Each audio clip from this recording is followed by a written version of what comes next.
नमस्ते प्यारे बच्चों, आपका इस नए सेशन में स्वागत है और मैं आशा करता हूँ आप सब अच्छे होंगे, बहुत अच्छे से आप अपनी पढ़ाई कर रहे होंगे और जैसा कि मैं देख पा रहा हूँ आप खूब मन लगाकर पढ़ाई कर रहे हो। तो आपको अगर कहीं कोई समस्या आ रही है या कोई प्रॉब्लम आ रही है, किसी भी टॉपिक में अगर आपको कोई परेशानी है, तो बच्चा बताइएगा। जब तक बताओगे नहीं अपनी समस्याओं को, तब तक तो डॉक्टर भी आपका इलाज नहीं करता। डॉक्टर भी इलाज तभी करता है जब आप बताते हो जी हमारे पेट में दर्द है या हमारे सर में दर्द है। जहां पर दर्द होगा डॉक्टर वहीं पे इलाज करेगा। या कभी ऐसा हुआ है कि आपके दर्द तो पैर में हो रहा है और जाकर के आपने अपनी डांड उखड़वा दी हो? हुआ है क्या कभी ऐसा? तो जहां आपको समस्या है, जहां आपको प्रॉब्लम है, आप अपनी प्रॉब्लम्स बताइएगा और क्वेश्चंस का कंटेंट आपको ऐसा मिलेगा कि जो एग्जाम में सीधे सीधे क्वेश्चन यहीं से तो आते हैं, क्वेश्चन कहीं और से नहीं आते। आपको सिर्फ अपनी मेहनत पर ध्यान देना है और चलते हैं आज की क्लास की तरफ को। ये आज एक का क्वेश्चन है। पहला क्वेश्चन, दो कुर्सियां और एक मेज 170 रुपए में खरीदी जा सकती है। दो कुर्सियां हैं और एक मेज है, वो 170 रुपए में खरीदी जा सकती है। तो पांच कुर्सियां और चार मेज 530 में खरीदी, तो कुर्सी का मूल्य ज्ञात करो। वो एक कुर्सी का मूल्य ज्ञात करने के लिए बोल रहा है। अगर मैं आपसे कहूं, मैंने मान लिया कि कुर्सी का प्राइस एक्स है और मेज का वाई है, ठीक है जी। वो कह रहा है दो कुर्सी और एक मेज का मूल्य 170 है। इन दोनों का जो प्राइस है वो 170 है। यदि पांच कुर्सियां और चार मेज, पांच कुर्सियां और चार मेज 530 रुपए में खरीदी जाती है, 530 रुपए में खरीदी जाती है, तो कुर्सी का मूल्य ज्ञात करो। यानी कि हमें एक्स का मूल्य ज्ञात करना है। यानी कि हमें एक्स का मूल्य ज्ञात करना है कि एक्स की वैल्यू क्या है। कुछ नहीं है। क्वेश्चन को मैं चाहूं तो यही समाप्त कर सकता हूं, पर लेकिन मुझे क्वेश्चन को समझाना है, तो इसलिए दो चार स्टेप फालतू होंगे। अन्य क्वेश्चन को मैं यहीं पर समाप्त कर सकता हूँ। कैसे कर सकता हूँ कि मैं y के मान को बराबर बना, y का मान बराबर बनाने के लिए मुझे 4 की गुणा ऊपर करनी होगी। तो 4 की गुणा करेंगे ऊपर तो ये 8x हो जाएगा, ये 4y हो जाएगा और ये इसमें 4 की गुणा कर देंगे। अब हम करते हैं तो 8x प्लस के 4y बराबर के 680, ये हो गया। अब इसको भूल जाओ, अब इसको भूल जाओ। अब आपका मेन हो गया ये नीचे का, ये समीकरण 1, ये समीकरण 2, इन दोनों को आपस में चिन्ह बदले, y से y खत्म, 3x बराबर 0, 5, 1, 3 से 150 कट गया, 50 बार कुर्सी आ गई। एक कुर्सी का मान आ गया 50 रुपए, वही हमसे कह रहा था, तो ये 50। कोई परेशानी हो तो बताओ। Any problem? भाई हमारे पास में ये दो समीकरण बनी थी, 2x प्लस के वाई बराबर 170, और दूसरी कितनी बनी थी, पांच कुर्सियां थी और चार मेज थी, ये 530 रुपए में गई। ये दो समीकरण बनी थी हमारे पास में, और इनमें x और y को किसी एक मान को आप लेवल कर लो और आंसर यहाँ आ जाएगा। कोई समस्या, कोई परेशानी हो तो बताइए, नहीं तो स्क्रीनशॉट लीजिएगा।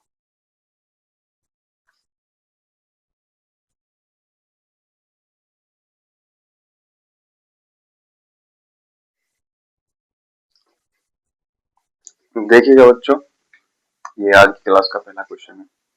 कह रहा है ए और बी किसी काम को 12 दिन में करता है, यानी ए है और बी है। ये दोनों किसी काम को 12 दिन में करते हैं।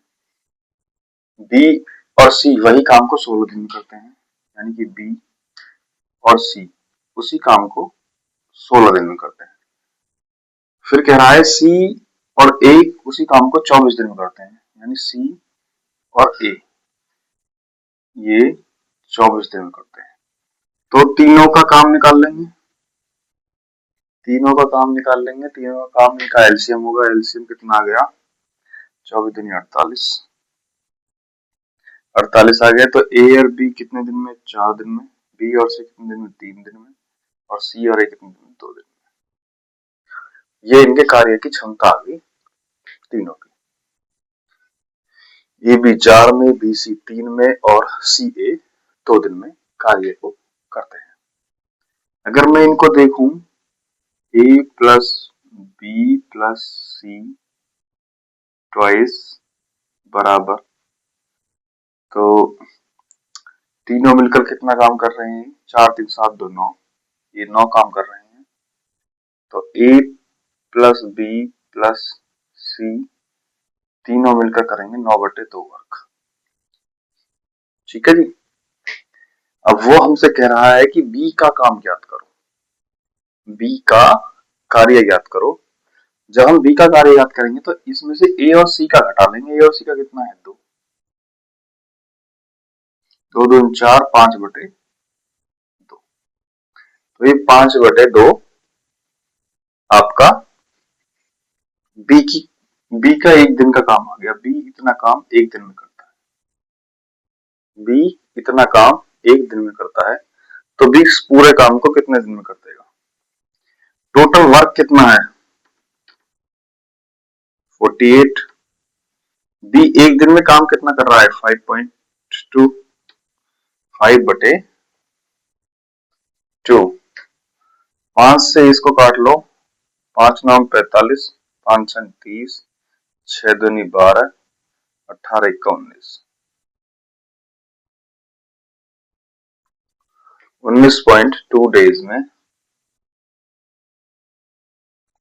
कार्य हो जाएगा। और अगर सी का भी पूछे, मैं इसमें सी का भी समझा देता हूं। तो ए बी का घटा लो,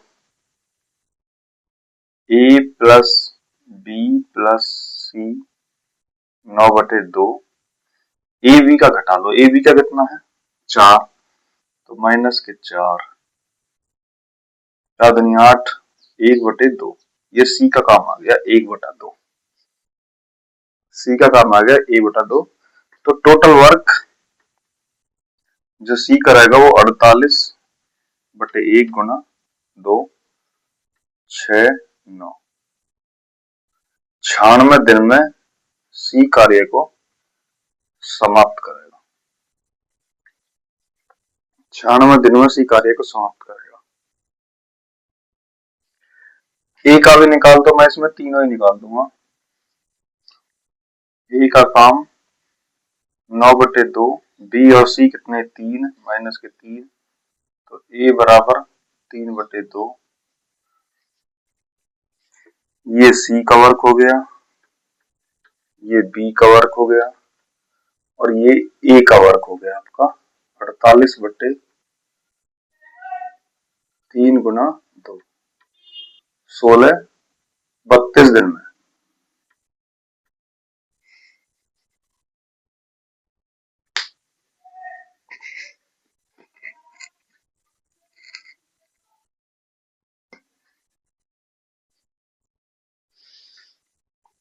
ठीक है जी।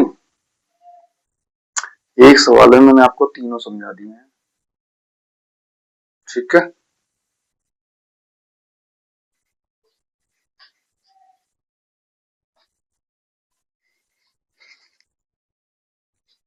देखिए बच्चों, ये कह रहा है कि एक दुकानदार है, एक पुस्तक के मूल्य उसके क्रय मूल्य से 120% अधिक अंकित करता है। यानी कि कोई दुकानदार है, वो पुस्तक का मूल्य क्रय मूल्य से, तो सीपी क्रय मूल्य हो गया, एसपी सेलिंग प्राइस हो गया और एमपी मार्क प्राइस हो गया। तो यह 120%, 120% की फ्रैक्शन से हम बनाएंगे तो 20% को हम 1/5 बोलेंगे।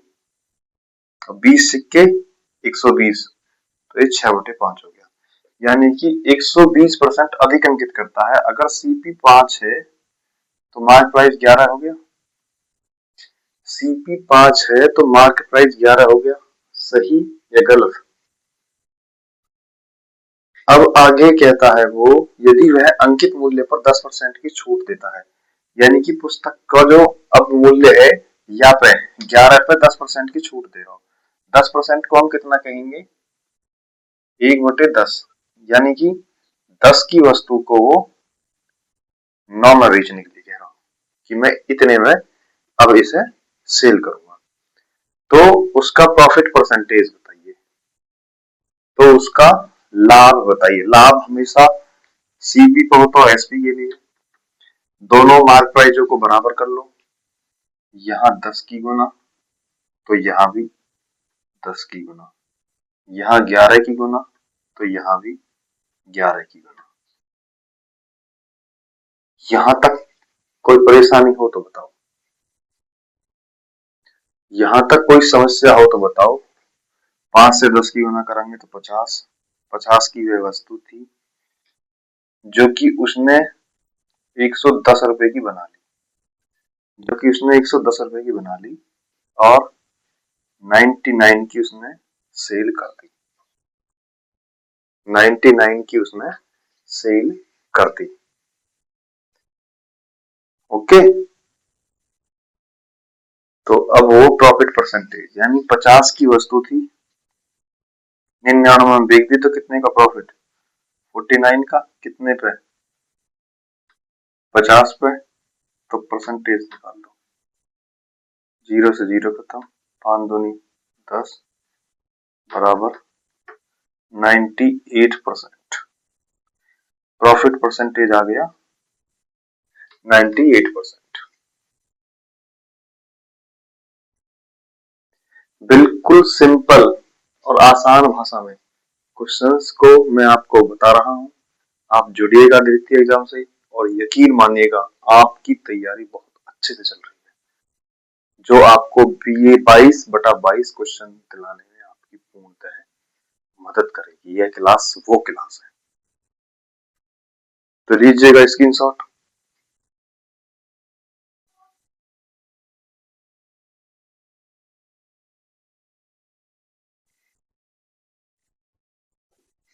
देखिए बच्चों, ये कह रहा है 110 संतरे बेचने के बाद, यानी कि 110 संतरों का सेलिंग प्राइस दावा करता है कि 22 संतरों के विक्रय मूल्य के बराबर है।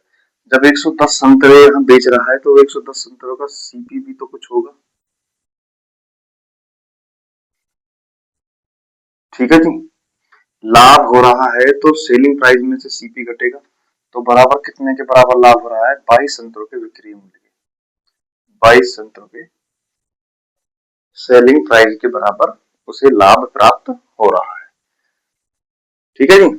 अब ये 22 एसपी इस एसपी में से आके माइनस हो जाएंगे, तो 110 एसपी माइनस के 22 एसपी बराबर 110 सीपी, बराबर 110 सीपी।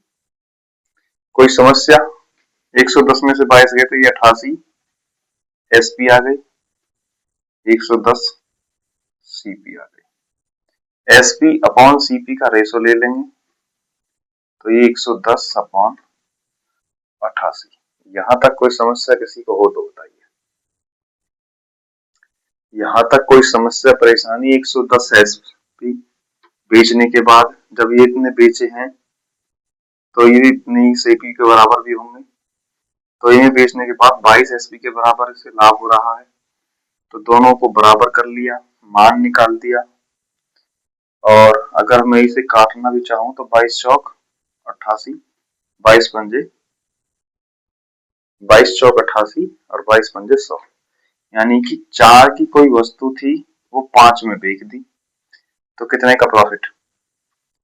4 की कोई वस्तु थी 5 में बेच दी। अगर मैं सीधा सीधा सब 25% अपने मन में ध्यान में लाऊं तो 1/4, 4 कोई वस्तु एक फालतू 5 में बेच दी, तो 25% का हो गया।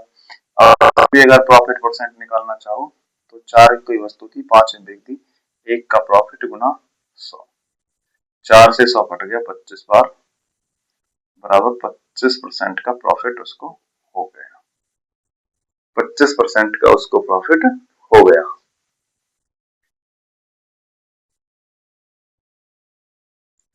बताइए भी कोई परेशानी हो तो।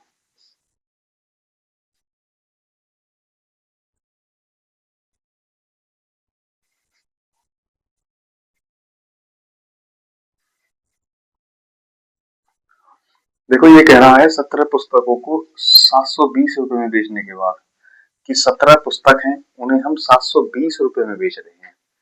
17 पुस्तकों को 720 रुपए में बेचने के बाद उसे 5 पुस्तकों के क्रय मूल्य के बराबर हानि होती है। तो सीपी ज्ञात करो। मान लो, माना जो क्रय मूल्य है वो x है और कितने के बराबर हानि हुई है, 5 पुस्तकों के क्रय मूल्य की। तो 5x की हानि हुई है। कैसे हुई है, जब उसने 17 पुस्तक बेची है, बेच दी, कितने में बेची है, 720 में बेची है, तो इसे इसमें से माइनस कर, 720 में बेची है। ठीक है जी, इतने की हानि कैसे हुई है, 17 पुस्तकें बेची हैं, कितने में बेची है, 720 में बेची है। x का मान ज्ञात कर लो। 17x इधर आएगा तो माइनस के 12 बचेगा, 12x बराबर के माइनस के 720, माइनस से माइनस खत्म, 12 से 12 6 72, x का मान आ गया 60, और 60 हमने क्या माना था, क्रय मूल्य। तो यही हमारा आंसर होगा।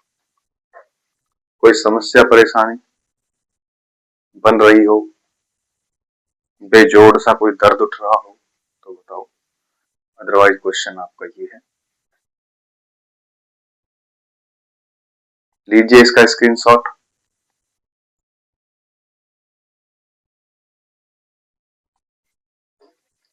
नमस्कार प्यारे साथ नमस्कार प्यारे साथियों, आपका इस पहले क्वेश्चन में स्वागत है और आई होप कि आप सभी स्वस्थ हो गए, बहुत अच्छे से मन लगाकर आप अपनी पढ़ाई कर रहे होगे बच्चा। जैसा कि मैं देख पा रहा हूं कि आप लोग अपनी पढ़ाई के प्रति बहुत ज्यादा चिंतित में रहते हो, तो आपकी एक चिंता तो मैं यही खत्म कर देता हूं। आपको मैथ की चिंता करने की कोई आवश्यकता नहीं है। मैथ आपका पूर्णतः सही मार्ग दिशा में चल रहा है, सही डायरेक्शन में चल रहा है, सही आप उस पर अप्रोच कर भी पा रहे होगे। छोटे छोटे क्वेश्चंस मैं शॉर्ट के माध्यम से आपके पास में पहुंचा भी रहा हूं, एक एक दो दो क्वेश्चंस। अब ये क्वेश्चंस आपको दो दो क्वेश्चंस नियमित मिलेंगे जो स्मार्ट टिक के साथ में मिलेंगे, और 5 सेकंड में आप उस क्वेश्चन को करने के लिए सक्षम बनोगे। तो मैं इतना ही कहना चाहता हूं आपसे, आप अपनी पढ़ाई को मन लगा कर कीजिए। धृति एग्जाम को सब्सक्राइब करवाइएगा, फॉलो करिएगा, लाइक कीजिएगा, कमेंट कीजिएगा, दूसरों को शेयर कीजिएगा। बस सिर्फ इतने ही मैं आपसे एक आग्रह चाहता हूँ। कोई आपसे मैं कुछ और नहीं कह रहा, आप मुझे सिर्फ अपना इतना ही सपोर्ट दीजिए। बाकी आपकी पूर्णतः तैयारी कराने की गारंटी मेरी है। आपकी पूरी तैयारी इसी चैनल के माध्यम से यही कराई जाएगी, आप बेफिक्र रहिए। तो करते हैं इस क्वेश्चन को। ये कह रहा है साधारण ब्याज की वह राशि जो 25 साल में 3 गुना हो जाती है। यानी कोई राशि है 1 और ये 3 गुना, 1 का 3 गुना 3 हो गई, तो ब्याज कितने का लगा इस पर, 2 रुपए प्लस हो गई है इससे। ब्याज 2 रुपए लगा, कब लगा, 25 साल में लगा। कितने साल में लगा, 25 साल में लगा। तो आपके पास सब कुछ है। ये साधारण इंटरेस्ट है, ये साधारण इंटरेस्ट, ये अमाउंट है आपकी, ये आपकी अमाउंट है जितनी हो चुकी है। ये सिंपल इंटरेस्ट है, ये प्रिंसिपल है, ये टाइम है। आपसे दर पूछ रहा है तो सिंपल इंटरेस्ट बराबर प्रिंसिपल दर समय बटे 100। ठीक है जी। ब्याज कितना है, 2, प्रिंसिपल कितना है, 1, दर निकालनी है 25 बटे 100। 25 चौका 60, 4 दूनी 8, दर आ गई 8%। ये वो माध्यम है। इसके कई ट्रिक्स हैं, इस क्वेश्चन की कई ट्रिक्स हैं, पता नहीं लोग बाग इसे कई कई घुमा करके बताते हैं। अगर बच्चा घूम गया तो पेपर में कंफ्यूजन हो गई तो आसान क्वेश्चन जिसको सभी बच्चा करेगा, ऐसा कोई बच्चा नहीं है जिसको सभी इस क्वेश्चन को कोई ना करता हो, सब करेंगे इस क्वेश्चन को। और अगर किसी के मन में कंफ्यूजन हो गया तो नंबर चले गए आपके। जब आपके नंबर चले गए तो आता हुआ क्वेश्चन अगर गलत हो जाए, वही क्वेश्चन आपका ना लगने का कारण बनता है। जो क्वेश्चन हार्ड है वो किसी पे नहीं होगा, वहां तुम सब इक्वल हो गए। लेकिन जो क्वेश्चन आसान है और आसान क्वेश्चन आपका छूट गया, वो क्वेश्चन आपको सिलेक्शन की भीड़ से अलग करता है। आप सिलेक्शन से दूर होते हो। कोशिश कीजिएगा कि जो इजी क्वेश्चंस होते हैं उन पे थोड़ा ध्यान ज्यादा दिया जाए। इजी क्वेश्चन को बच्चा ध्यान नहीं देता और इजी क्वेश्चन ही छूटते हैं और उनकी वजह से बच्चा सिलेक्शन से दूर होता है। सिर्फ यही एक अप्रोच आपको अपनी संभालनी है।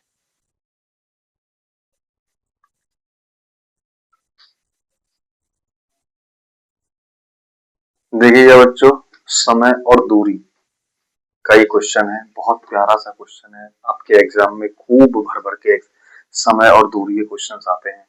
समय और दूरी का क्वेश्चन, एक क्वेश्चन तो आना निश्चित है, दो भी मिल जाए तो बहुत मोस्ट वेलकम। इस चैप्टर को सभी बच्चे छोड़ते हैं, आपको नहीं छोड़ना है। आप लगना है तो नहीं छोड़ता है, क्योंकि इस बच्चे थोड़े कंफ्यूज होते हैं। किलोमीटर प्रति घंटा, मीटर प्रति सेकंड क्या है क्या नहीं है, मीटर का सेंटीमीटर बन गया, सेंटीमीटर का मीटर बन गया, किलोमीटर के मीटर बन गए, मीटर के किलोमीटर बन गए। तो बच्चा यहाँ कंफ्यूज होता है। कंफ्यूज बिल्कुल भी नहीं होना है। मैं आपको एक चीज बता रहा हूं, अगर कोई चीज आपको किलोमीटर प्रति घंटा में दी गई है और आंसर मीटर में है, तो इसको मीटर प्रति सेकंड बनाने के लिए हमेशा छोटे को ऊपर और बड़े को नीचे गुना कर देंगे, तो ये किलोमीटर प्रति घंटा मीटर प्रति सेकंड में चेंज हो जाएगा। और अगर कोई चीज मीटर में दी गई है और आंसर किलोमीटर प्रति घंटा में है, तो इसे किलोमीटर प्रति घंटा बनाने के लिए बड़े से ऊपर और छोटा नीचे से गुना कर देंगे, तो आपका ये किलोमीटर प्रति घंटा में बन जाएगा। ये आपका मीटर प्रति सेकंड हो गया, ये आपका किलोमीटर प्रति घंटा हो गया। यही अप्रोच इस क्वेश्चन में नहीं, इस चैप्टर में लगती है। कुछ नहीं करना होता इसमें, तो किलोमीटर प्रति घंटा एक दे रखा है और उसी में ही आंसर है, तो इसमें कुछ नहीं है। इसका एक फॉर्मूला है औसत चाल का। औसत चाल 2xy upon x plus Y, ये आपकी औसत चाल आ जाएगी इस फॉर्मूले से। ये आपकी औसत चाल निकल कर आ जाएगी इस फॉर्मूले से। आप को बस सिर्फ इसमें मान रखने हैं और कुछ नहीं करना।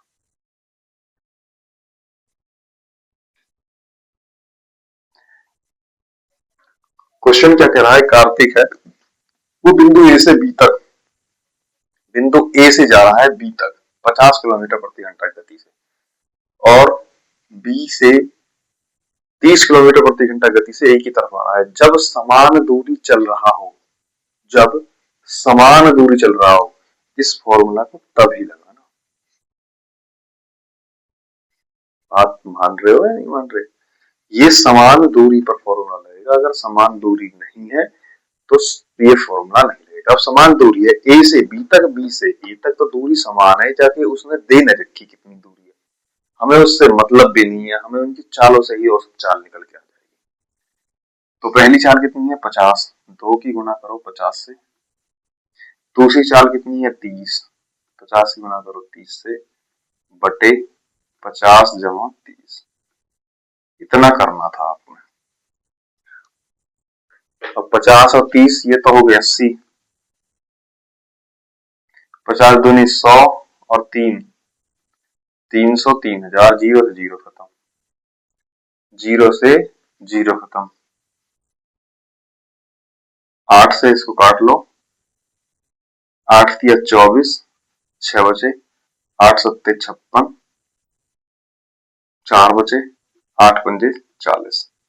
37.5 की स्पीड आ गई औसत चाल, 37.5 की स्पीड आ गई औसत चाल। कोई समस्या परेशानी हो तो बताओ, लीजिए इसका स्क्रीनशॉट।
देखिएगा बच्चों, वही क्वेश्चन है, सिर्फ जो एग्जामिनर खेलता है बच्चों के साथ में, मैंने वही चीज इसमें की है कि ए बी किसी काम को 12 दिन में, बी और सी वही काम को 16 दिन में, और ए और सी वही काम को 24 दिन में कर सकते हैं। ठीक है जी। तो इस पूरे काम को ए, ओनली ए कितने दिन में समाप्त करेगा? बच्चा यही आके ए का क्या किया जाए, अब वो क्या किया जाए वही मैं आपके सामने यहाँ प्रेजेंट करने वाला। तो देखिए क्वेश्चन क्या कहता है, ए और बी किसी काम को 12 दिन में करते हैं, बी और सी किसी काम को 16 दिन में करते हैं, और सी और ए किसी काम को 24 दिन में करते हैं। यहां तक कोई समस्या? पिछला सवाल जिस बच्चे की समझ नहीं आया था वो बच्चा भी इस क्वेश्चन को बहुत अच्छी तरीका समझ जाएगा, इसलिए मैंने कोई भी मान या डिजिट चेंज बिल्कुल भी नहीं किया है। जब नहीं किया है तो इस बार उसने क्या किया है, बी और सी को तो भगा दिया, ये दोनों हरामखोर थे, इनको भगा दिया, और अब कहा है कि अब मैं इस काम को बेचारे ए से ही कराना चाहता हूँ, बेचारे ए से ही कराना चाहता हूँ कि भाई ए तू आ और हमारे इस काम को कर।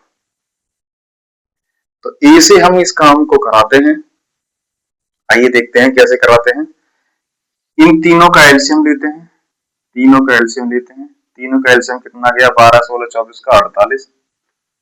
ए बी एक दिन में 4, बी और सी एक दिन में कितना करेंगे, 16 की 48, और सी और एक दिन में कितना करेंगे, 2। ये आ गया आपका इनका एक एक दिन की कार्य क्षमता। जब एक एक दिन की कार्य क्षमता आ गई तो ए और बी एक दिन में कितना काम करते हैं, 4। बी और सी एक दिन में कितना काम करते हैं, 3। सी और ए एक दिन में कितना काम करते हैं, 2। अगर मैं इन सबको देखूं तो 2 ए प्लस बी प्लस सी बराबर कितना आ गया, 9। अगर ए प्लस बी प्लस सी बराबर 9/2। अब हम ए की कार्य क्षमता कैसे निकालेंगे? ए की कार्य क्षमता हम कैसे निकालेंगे? बी और सी को देखते हैं। बी और सी एक दिन में कितना काम करते हैं? 3। तो इसमें से 3 घटा देंगे, ए की आ जाएगी। 2 तिया 6, 6 में से 9 गए तो 3/2। ये ए की कार्य क्षमता आ गई। ए इतना काम करता है एक दिन में, 3/2। 1.5 काम करता है ए अकेला। ए अकेला 1.5 काम करता है। तो मैंने यहाँ क्या कहा था? सी तो मक्कार है। अगर ए 1.5 कर रहा है तो ये तो आधा ही कर रहा है, और यहाँ ये आधा कर रहा है तो ये 2.5 करता होगा 2.5। यहाँ ये 1.5 है तो ये 2.5 है। भाई इनमें सबसे ज्यादा मेहनती तो बी है। इनमें सबसे ज्यादा मेहनती बच्चा तो बी है, वो 2.5 कर रहा है एक दिन में। क्या समझे? खैर चलो, हमें उससे लेना देना नहीं है, हमारी ए की बात आ गई है। अब ए का कार्य निकाल देते हैं। ए पूरे कार्य को कितने दिन में करेगा? तो टोटल कार्य कितना है? 48। ए एक दिन में कितना करता है? 3/2। ठीक है जी। ए एक दिन में कितना काम करता है? 3/2। 3 से 48 काट देंगे, 3 एकम 3, 3 से 18, 16 दूनी 32। ए 32 दिन में पूरे कार्य को समाप्त कर देगा। ए 32 दिन में पूरे कार्य को समाप्त कर देगा। ये आ गया ए का पूरा काम।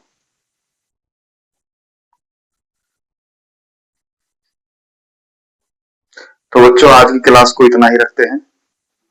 मिलते हैं आपसे एक नई वीडियो में, एक नए सेशन में। आशा करता हूं आप बहुत अच्छे से अपनी पढ़ाई कर रहे होंगे और अपने काम के प्रति आप बहुत ही संवेदनशील होंगे, बहुत ही चिंतन करते होंगे। आपको किसी प्रकार की एक्स्ट्रा चिंता करने की कोई जरूरत नहीं है। मैथ की जिम्मेवारी जब मैंने ले ली है तो मैंने ले ली है। मैथ आपका कंप्लीट होगा। रोजाना आपकी एक वीडियो जरूर आएगी। आप अपनी तैयारी को पूरी तरीका से बहुत अच्छे से करते रहिएगा, और जितना हो सके उतना ज्यादा से ज्यादा, अधिक से अधिक लोगों को शेयर कीजिएगा। अपना प्यार बनाए रखिएगा द्वितीय एग्जाम को। और ये द्वितीय एग्जाम आपके सिलेक्शन की वो आखिरी ताबूत की कील साबित होगी जो आपको सफलता दिलाएगी। तो मैं सिर्फ इतना ही कहना चाहूंगा। देखो, आप द्वितीय एग्जाम से जुड़िए, सब्सक्राइब कराइए, औरों से भी कराइए, लाइक कीजिए, शेयर कीजिएगा। मिलते हैं एक नई वीडियो में आगे, और बहुत अच्छे अच्छे क्वेश्चनों के साथ में। आज प्रॉफिट एंड लॉस नहीं हो पाया है, आपकी क्लास को मैं यही समाप्त करता हूँ। कुछ फैमिली फंक्शंस है, उसकी वजह से आज आपकी क्लास को इतना ही करना पड़ रहा है। तो तब तक के लिए धन्यवाद। जय हिंद, जय भारत। मिलते हैं अगली क्लास में।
देखिएगा बच्चों, ये आयत का क्वेश्चन है।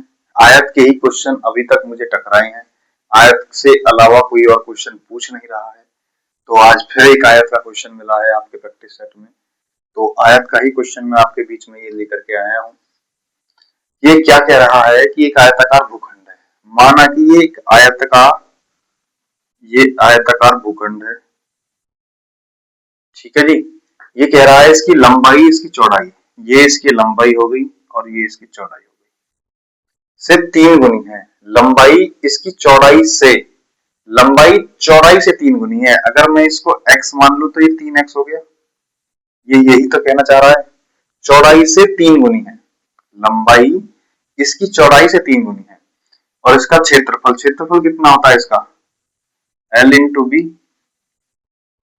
कितना है 768 मीटर स्क्वायर।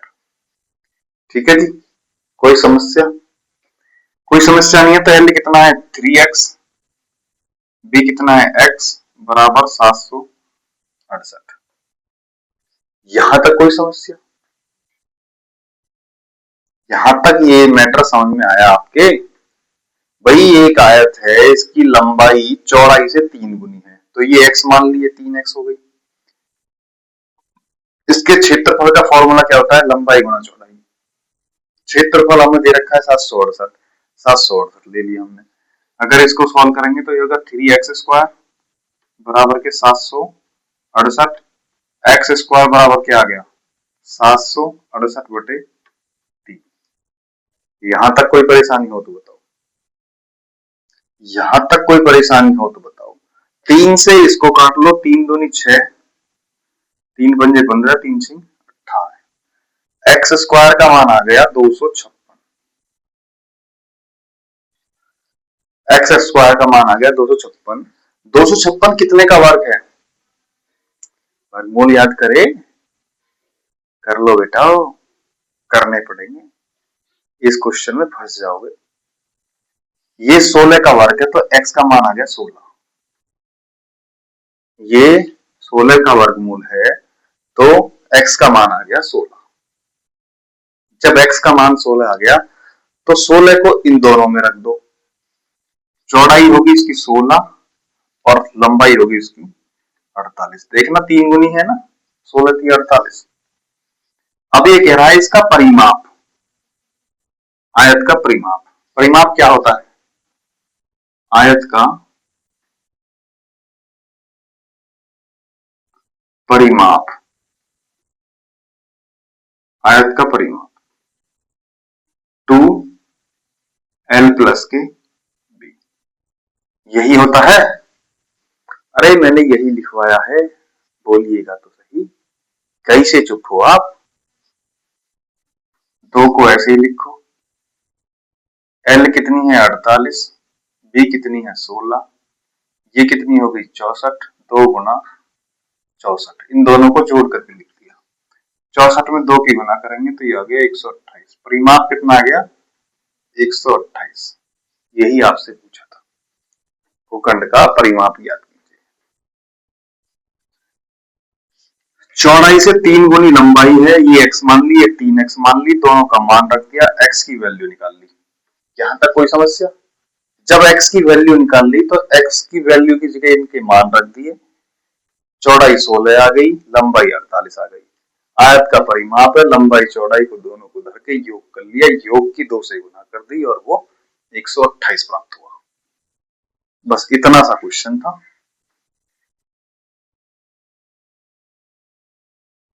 कहीं से कोई समस्या आई हो, समस्या आ रही हो तो बताइए, नहीं तो चलते हैं नेक्स्ट क्वेश्चन पर। तब तक आप स्क्रीनशॉट लीजिएगा।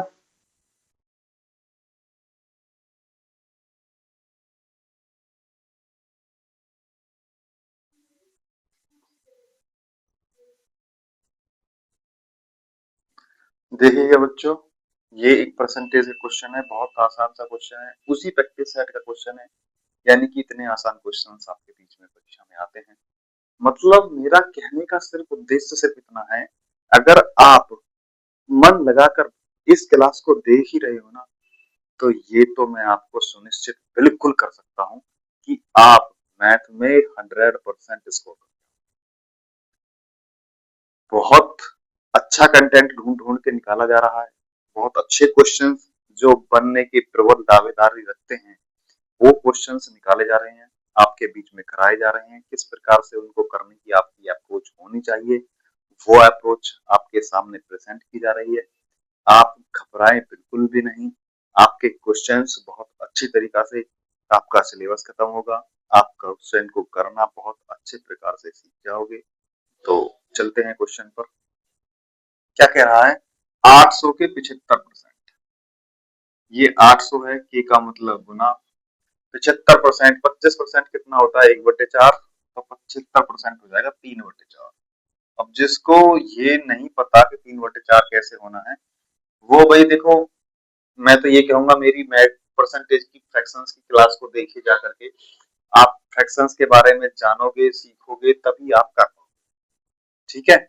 और अगर आपको वो क्लास ही नहीं देखनी, तो भाई देखो, आप इतना कर सकते हो, 75/100। 25 तिया 75, 25 चौका 100, 3/4। मैंने कर लिया। ये करोगे ना तो टाइम कहाँ बचाओगे मेरे भाई। अब जैसे फ्रैक्शंस की क्लास को आप देख लोगे, समय इतना बच जाएगा। मैंने 3/4 यहाँ का। मुझे ये पता है कि 20% को हम 1/5 लिखते हैं, और 20 छिक्के 120 होते हैं, तो इसको 6/5 लिख सकता हूँ। आप क्या करोगे? 120/100। जीरो से जीरो खत्म, 2 छिक्के 12, 2 पंजे 10। ये करोगे क्या भाई? फ्रैक्शंस की क्लास को देखो, अच्छे से समझो। इन पे जब तक काम नहीं करोगे, जब तक आप मैथ को आसान नहीं बना सकते। 40%, 40%, 20% को वही 1/5। तो 20 दूनी 40, 2/5। ठीक है जी। अब 4 से इसको काट दो, 4 दूनी 8, ये हो गया 200। 5 से इसको काट दो, 5 चौक 20। 5 से इसको काट दो, 5 अट्ठे 40। ठीक है। 8 तिया 24 गुना 12, 12 चौक 48, 24 और 4 28, 288। ये आपका आंसर हो गया। किसी को कोई समस्या हो तो बताओ। अगर आप चाहते तो इसके ऑप्शंस में सॉल्व करने की जरूरत नहीं थी। 6 दूनी 12, 2 तिया 6, और 6 8 सिंह 48। 8 यूनिट डिजिट से हो जाता, क्योंकि यूनिट डिजिट जो इकाई का अंक है, ये ऑप्शन में सिर्फ एक में ही 8 था, और आपको ये करने की जरूरत नहीं थी, यहाँ से सीधा हो जाता। मान रहे बात को? नहीं मान रहे?